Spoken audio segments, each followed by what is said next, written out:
நம்ம மாரியம்மங்களுக்கு கூழ் ஊத்துறோம்னே, அதே நான் கூட எழுதிக்கிருக்கேன் ஒவ்வொருத்தட்டியா. உங்களால முடிஞ்ச கொஞ்சம் எழுதி விடுங்க. இல்லாங்க பேனா. மொத்தமே 1000 ரூபாவோட தேராத ஒலிகடா, இதை வச்சு என்ன பண்றது? ஏய், அந்த ஒருத்தன் போறேன், அவன்கிட்ட வாங்க கேட்டீங்களாடா?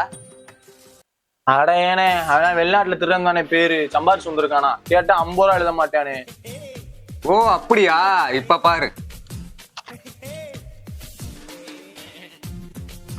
இந்த அதை கொண்டே கொடு. இதுல என்னன்னே எழுதியிருக்க?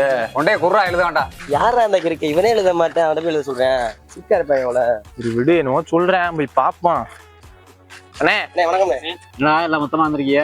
அம்மன் கோயிலுக்கு கூழ் ஊத்துறான், முடிஞ்சதை எழுதி கொடுங்க. பொது நோட்ட ஒண்ணு ஆகிட்டிய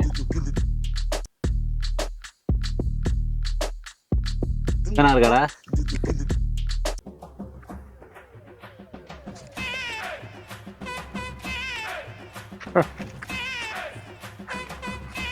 குர்ரா 50 இருக்கானா இல்ல 60 இருக்கானான்னு பாப்போம்.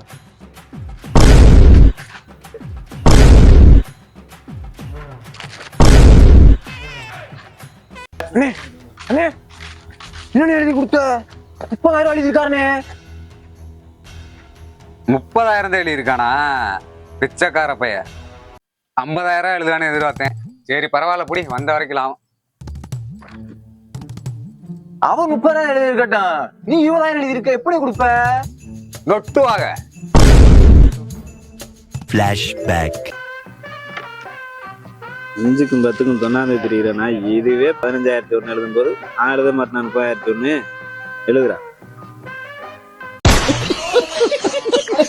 ஏனே? அந்த வெங்காயத்துக்கு எனக்கு ஆல்ரெடி வாக்கியா தர்றாள்ரா. அவன் எப்பவுமே எனக்கு போட்டியா தான் பண்ணிக்கிட்டு இருப்பான். அதான் போட்டேன். எப்படி போட்டானா? அண்ணனுக்கு ஒரு பெரிய மாலையா ரெடி வச்சிருக்கடா. வந்துடுறேன் சாயந்தரம். சூனாப்பானா, சுப்ரீம் கோர்ட்டே வந்தாலும் உன்னை ஒண்ணும் பண்ண முடியாதுடா. இதை இப்படியே மெயின்டைன் பண்ணு.